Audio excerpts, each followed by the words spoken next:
This is Boxing Tickets NI, and we're here with former fighter and now coach Dee Walsh.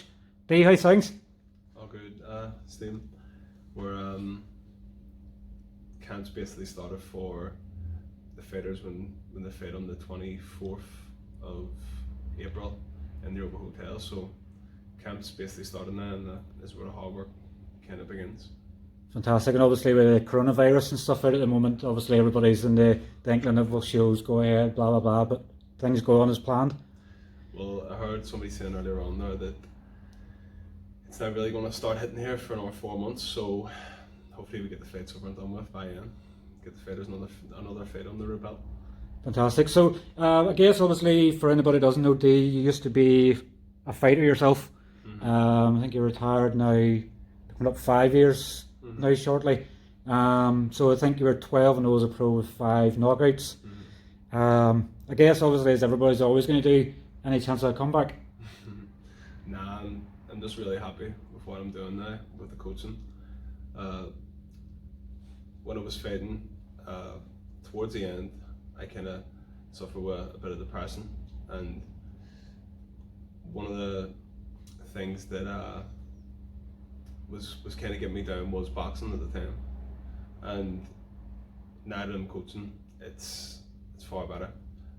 When I see fighters win a fight, it's like I win every single time. So no, I'm really enjoying the coaching, and boxing, fighting wasn't for me towards the end. I guess it's obviously very honest, sort of, I guess obviously in my own personal thing I would have never known that, about it. I guess more recently depression's become a thing where people have been more open with things.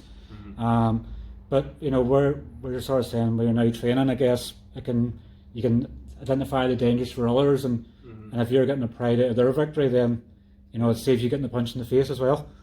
One of the main things that I do as a coach is I try to, as I was saying the earlier on, a lot of times when me and a fighter is doing kind of one-to-ones together, they will come out of here probably not even breaking a sweat, because we would do more talking, whether it's tactics, whether it's working on technique or the mental side of the fighting game.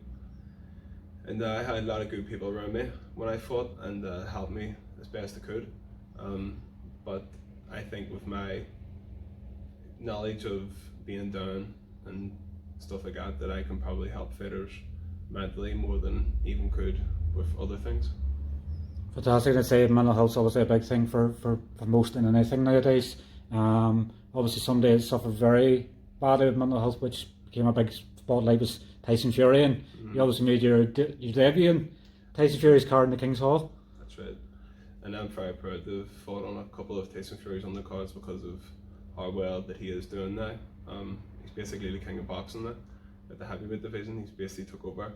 And as you say, what people love so much about Tyson Fury is he probably messed a lot of things up for himself, but he was able to come back because of his mental strength more than anything.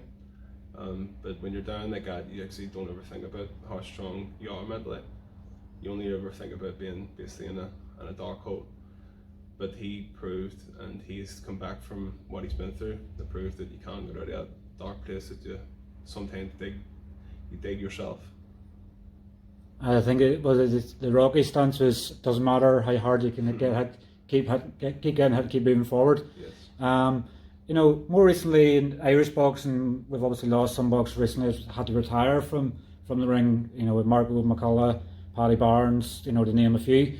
I guess obviously with you being out of the ring, from boxing yourself for 4 years, what was it like at the start? Did you miss the lacing the gloves up and get punched in the face, so to speak, or did it take you a period of time to get used to it? Well, at the start, it was kind of like more of a relief that I packed boxing, because I kind of felt under pressure. One of the things that when I was going through is that I didn't love boxing anymore, and because I didn't love boxing anymore, I was putting it in the gym when my old boxing coach John McCaff, like, he done the best he could with me. He worked me really hard when I was in the gym, but what I wasn't doing afterwards was I wasn't doing the second or third session that you were meant to do in the day, and I knew this in the ring. So I believe if I had stepped it up, and with the lack of training that I was doing, that I probably would have took a loss and stuff like that there. So in a way, I kind of felt the pressure off my shoulders when I packed it in, because I was always thinking, if I keep going the way I'm going here, then I'm going to end up probably getting seriously hurt, because in boxing, as I was stepping up the rounds, now my last fight was an 8-rounder. If you're fighting 10, 12 rounds, you're not putting it in, you're not eating properly, you're blowing up in weight, and you're having the boil right down, you're dehydrated. You're not training properly, which means you aren't fit. So if you're fighting 10 rounders, 12 rounders, you're dehydrated, you're not fit, you get seriously hurt, especially when you step it up. And I kind of knew all this as well. So when I packed it in, it was kind of a relief. I didn't even think I actually watched the boxing fight for about a year, even after I packed it in. So, as I say, I just totally fell in love with it, and as I say, it was like a relief when I actually did pack it in. But now I'm back and I'm able to help people on what I was going through, and kind of can help them through now. It's a real great buzz for me. I think locally you train a few fighters, obviously Roy Dalton, Owen O'Neill, Conor Cook, but obviously you still get other fighters that come to you. I think Sean McComb's home from camp at the weekends, and Kevin as well. They stand in that good a regard that they still want to be around Dee and see what Dee's doing and learn things. So I guess in that sort of way they have that respect. Knowing being a former fighter and now these people seeing you as a mentor to them, obviously must bring you more pride to go, I've made the sort of, deep down I know I've made the right choice in what I'm doing now. Yeah, 100%. As I say, that I'd love to see Keaton and Sean back, because I would have boxed with Sean and Holy Trinity for a number of years, and Keaton would have also been there, but Keaton would have obviously been a lot younger. He would have been a kid, and he would have, at the time, probably followed me about, getting loads of tips and stuff like that there. So probably one of the reasons why Keaton would respect me, and as I say, it's just Sean, Bassif and Holy Trinity. But I do love to see them here because they're so skilled, and my fighters can probably pick up stuff off them, and they don't even realise they're picking up. It's like subconsciously. So it's good to see next to Sean here sparring, I think he's done 10 rounds on Friday, because we do a lot of sparring here on Fridays. I think Sean done 10 rounds with everybody and anybody. So it's good for my fighters to see like Sean being that step ahead, to see what is basically what they have to do in the future, as in when they are at that level that Sean's at. So no, it's always good to see him here, and it's good for my fighters that they're here as well.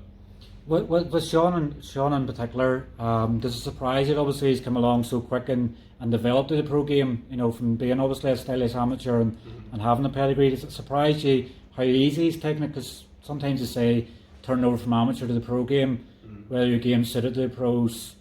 Has it surprised you how quickly he's come established? I think they have 7 or 8 fights in his first year as a boxer. Well, I actually did say that, Sean, that I was surprised at how good that he's become, and that's not taking anything away from Sean, because I can remember Sean when he was 11 years of age in Holy Trinity. I thought he was brilliant then, and I always knew he was going to be world class. He never really got the look that he kind of needed in the amateur game. He always get drew against like world number 1, stuff like that, and there's either his first or second fight in the major tournaments. But when it comes to pros, I am surprised at how well he's become, because he's shown that he's completely world class, and I genuinely think he could win a world title in the next year or two. How good he is, and it's brilliant to watch it and brilliant to see it, because say Sean's a made man, and it's absolutely brilliant to see. I think I remember one of his first fights in Titanic, the exhibition centre, and you look at him then, where I think he was 2 or 3-0, and he hadn't stopped anybody. So he was going through the rounds, and you could see he was getting agitated because he was doing everything he couldn't get the stoppage. To look at him now, and how far he's progressed, and I think when they say sometimes hot prospects, I think he's delivering. I think they're saying he's like a sponge. Everything he's been taught. He's a trainer's delight, sort of. He's taking a ring in and developing on it. So I guess he's showing everybody else that it can be done if you put the hard work in. 100%. You can do anything when you put the hard work in, but more importantly, you have to be putting the right hard work in. So what he's doing is right, and Sean's smart, and as he's doing that, He knows that it's right what he's doing, and he will even get even better. I can see it in the future as well. Moving on to another hot prospect in the country, obviously that you train day in day out, Lewis Crocker. How much of a joy has it been to, rather than obviously watching him ringside or on TV, you know, you can actually progress him further on yourself? No, I can actually remember Lewis when he used to come over and spar Keaton Haynes in Holy Trinity. Keaton was boxing for Crown Laws at the time. I think he was Ireland champion like from the first year he boxed. But even watching Lewis in, you knew how good that he was going to be. It is brilliant to watch him. Actually, every time I know Lewis is brilliant, but see when I see him sparring and see him on the pads and stuff like that there, I actually forget that he's even better than I think he is, if you know what I mean. And Lewis's talent is scary, his punch power, his speed, and more and more we get the work on things and build a system that's going to last in the future, you can start seeing Lewis really start to knock people at world class level, I think, because it was even Rory Dalton said to me one day watching sparring, he says like, I don't even think Lewis realizes how good he is, because he really is something special. I guess sometimes it's probably better if you don't know your full potential, because then you're not going to have an ego to match it, so to speak. So I think Lewis has always stayed grounded. But you know, I think another Belfast boxer, you say, can obviously hurt their hands is James Tennyson, and I think Lewis is that same mould. You know, I think people say Tennyson is the biggest, you know, he's the heaviest hitter in Ireland, but I would say probably, you know, if Lewis isn't there, probably training under yourself, he's probably is going to get there, because he's going to know when to pick his shots to land them better. Well, I always say to people that having a big punch is only a bonus. The number one thing you have to do in boxing is hit and not get hit. So me and Lewis constantly work on. I don't think we ever even speak about power ever when we are training. As I say, because it's a bonus.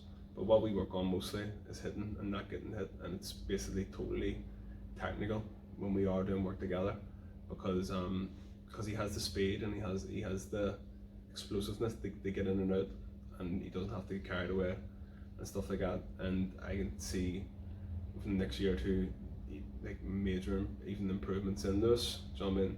Like the people who Lewis has worked with has done a great job so far. But I think now that me and Lewis have really kind of have a bond together, and he trusts what I say. And in the last fight, he done absolutely everything that I asked him to do, over and over and over again, because I think he does trust what I say. So, and as I say, over the next year, you'll see major improvements in Lewis, not just going for knockouts and stuff like that. You'll actually start seeing how slick Lewis is and his movement, and because people have only ever really seen that so far, Lewis knocking people out and stuff like that there. But I've seen Lewis on the back foot with his head movement and hitting and not getting hit, and Lewis is really something special as well. And people, when they see it, they'd be surprised when they see it with Lewis, but you'll really start to see it within this maybe next year or two. Fantastic.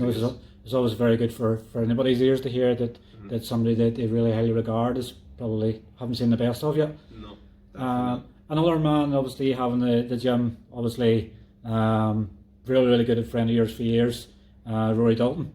How great has it been watching Rory get back into boxing after, I think he corrected me one day and said he was 5 years out of the ring. Yeah, Rory's last fight was in the Commonwealth Games in July 2014, and he didn't fight again there until October 11th in 2019, so it was over 5 years. Rory he told himself that he was rusty in his first fight. Probably he trained hard, but it was just getting used to the pace of the fight and stuff like that there in the first fight, that he kind of maybe got a wee bit tired. But that second fight, the improvements he made from his first fight till the second fight were unbelievable, because he just started getting back in the swing of things again when it comes to fighting. And but it's absolutely brilliant having Rory here. Everybody tell you that Rory's brilliant crack. What you see is what you get. He's as real as they come. Do you know what I mean? Like, see, people see him on social media. That's no smoke screen. Like, Rory is what he is. Do you know what I mean? And no, it's brilliant, especially having your best mate here too. Because me and Rory have been best mates from probably 4 years of age. We started boxing together, and it's great to coach him now, because I probably know Rory more than anybody. I care for him more than anybody, and no one's going to want to see him doing as good as the way I would like to see him doing, if you get me. So no, it's absolutely brilliant. I'm glad to be privileged to be training Rory.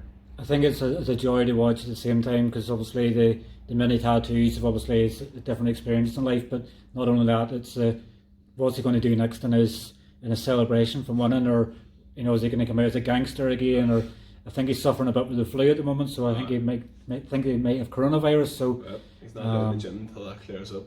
I don't want to be getting any coronavirus. I think obviously his lack of Irish stew recently that he normally posts on Instagram, I think that's probably why he's feeling a bit under the weather. Yeah, but one thing about Rory, even though he's suffered from flu, he's been out for a couple of weeks now. Rory he hasn't stopped training since he came home from America, which is probably well over a year now. Which you never have to worry about Rory's commitment and his hard work ethic, because he's always worked hard, and I've always known that from Rory, because I've trained with him my whole life, that Rory puts it in, and you don't ever have to worry about Rory doing a second and third session a day, because I know his work ethic and I know it's brilliant. Yeah, and I say it's a joy to watch. I think we get on very well with him, and love to hear his daily outtakes in life, sort of thing. I guess obviously not trying to roll back too much, but obviously he used to be signed to Mark Dunlop. I think we sort of said off camera, just think of 5 years, nearly at the ring 5 years now, do you think of where you could be? I think Mark's 3 fighters now left, and 2 of them actually signed to Matchroom. James Tennyson's fought for world title. Tony McCarthy's the WBC international champion. Do you ever think sometimes, not to obviously go back too much in your career, but do you think, where would I be now? Sometimes I do think that, where would I be? But I am pretty content as a coach. But at the same time, it's brilliant to see Mark doing such a good job for his fighters, and you have to give it to Mark. He has any fighter that's stuck by him, he's stuck by them, and he's delivered for them. I think Tom McCarthy's probably on the verge of a world title shot, which is brilliant to see. James Tennyson got a world title shot, and he's bounced back from that, and he's got a win or 2 from then. He may even get another world title shot because of the punch power and the skill that he has. I do wonder sometimes where it would be, but at the same time, if my work ethic had been better, God knows where it would have been, what level I would have got to. And it probably was just about breaking on that stage. And it's a pity that I fell out of love with boxing when I did, but at the same time it wasn't meant to be, and I'm happy anyway. That's the most important thing, isn't it? I think it's in a scary stat this morning. It said James Tennyson's fights haven't went the distance in nearly 6 years. So I think obviously he's sort of having a protest for obviously a retirement, that he's making sure his fights don't go the distance now. They obviously entertain. That's class. So, as I say, when you get in them fights in the 12th and 10th, 11th, 12th round, somebody can get seriously hurt, and he's hurting him before he even get to that stage, and he's not getting hurt himself. So it's brilliant to see. It's frightening, isn't it? Looking at boxing in general, I guess obviously 2015 and you were still boxing. It obviously isn't what it is now. I don't want to obviously put too much on NTK, because it's obviously just not them, because there's boxing in Ireland, and obviously Mark and Lob still doing shows as well. But how impressed have you been looking at the landscape of boxing, and how many boxers are getting opportunities now? It is brilliant to see, to be honest with you, and it is really impressive, because there's a lot of people getting a lot of coverage on that IFL TV, and it's a pity that it wasn't about when I was boxing, because I never made it on the TV, unfortunately. But it would have been brilliant that if that type of thing like IFL was back there when I was boxing. And it's good to see that MTK are so busy with their fighters too, and because they've got such a big stable, that they can match their fighters against each other and stuff like that there. And no, it is real. It's a breath of fresh air, to be honest with you. And as I say, boxing has changed in a lot of ways for my boxed, and it's just a pity that, like say, IFL TV wasn't there when I was boxing, because it would give you more exposure. So I think some people's been asking me recently about, is there too many shows in Belfast? I think 2019, it was either 9 or 10 in a year. I guess our strong point's always going where we're thinking of the boxers. What would your own idea be You know, do you think there's too much boxing recently, or do you not think there's enough? No way. I think the more boxing, the better. Fighters need to stay as active as they can, and with all them shows, that's unbelievable. It really is. And I think there's, if they can, I know it's very hard, especially when a fighter's fighting at home all the time. It's very hard to sell tickets. You know what I mean? Especially when you're fighting 1 month, you're fighting the next. You're asking people to buy tickets off you. They have to get a babysitter sorted. They have to plan for a night out in advance. So a lot of times when there is too many shows on, it can hinder your ticket sales a wee bit.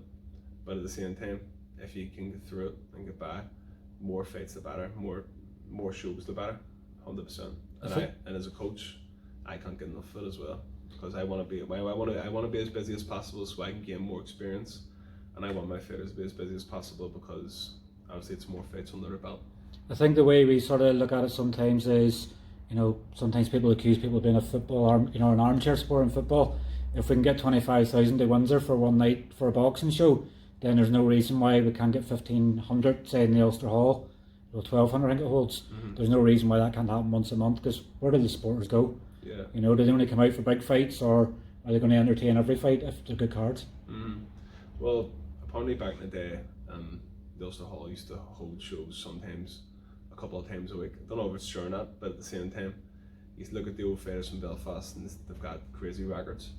But it was able to be done back in, and I think that 100%.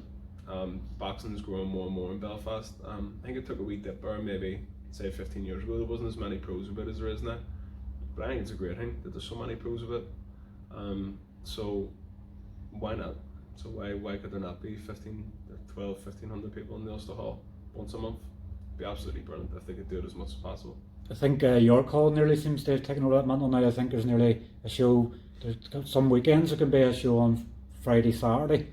You know, so if they can do it in York Hall, then why can we not do it in Ulster Hall as well? 100%. There's plenty of pros in London. These days in Belfast, we're probably going to be on the match them soon when it comes to pros. And it'd be great to match them all together too. So I mean, at the right times in their career. So 100%, I reckon there should be as much shows as possible. Definitely, I totally agree there as well. So I guess there's a couple of questions we want to finish on. Who would be your current favourite boxer and why? One of my fighters or current fighters in the world? Recently I've been watching a lot of Shakur Stevenson. I think if you're starting off boxing, and even if you are a pro on the way up, it's like the way he goes about things is in the ring. I don't know too much about him outside the ring, but I know that the basics that he does, it's really good to see, and it's for a fighter on the way through.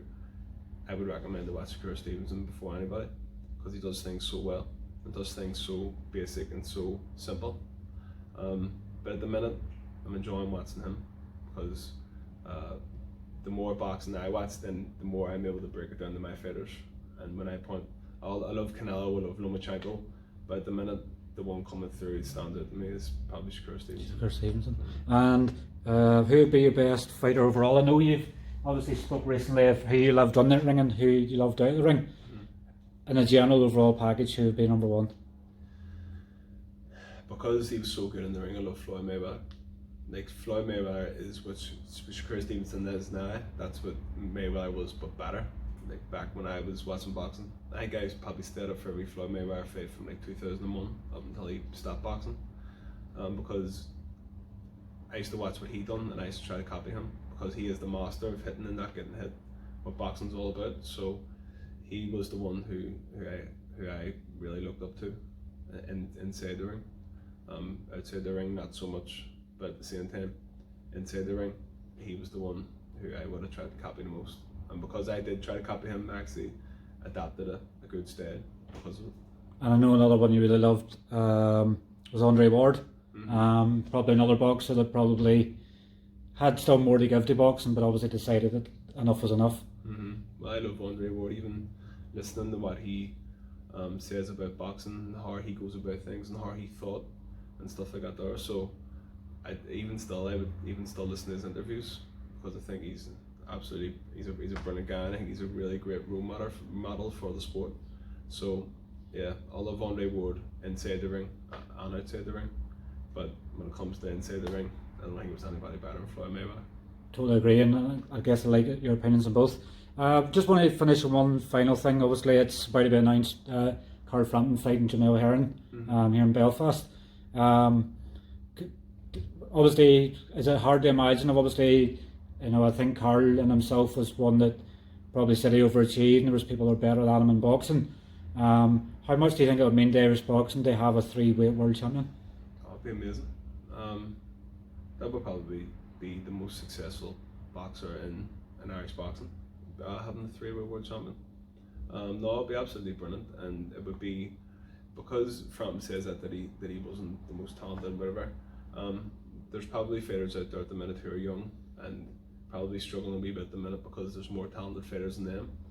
But because Lex Carl Frampton can still say that even though he is talented, not as talented as others, it's a good he's a good example for anybody who probably isn't as talented as others at the minute, that they can still go on and succeed and become a 3-weight world champion like Carl Frampton if they put the work in. Definitely, I think obviously the same with yourself. We're rooting Carl onto it. Anything else do you like to add in the interview, or no, have enough? That's us. Well, I obviously want to thank you for your time. Obviously, wish you and your fighters all the very best for camps coming up. We'll chat again soon. Gentlemen. Cheers. Good morning.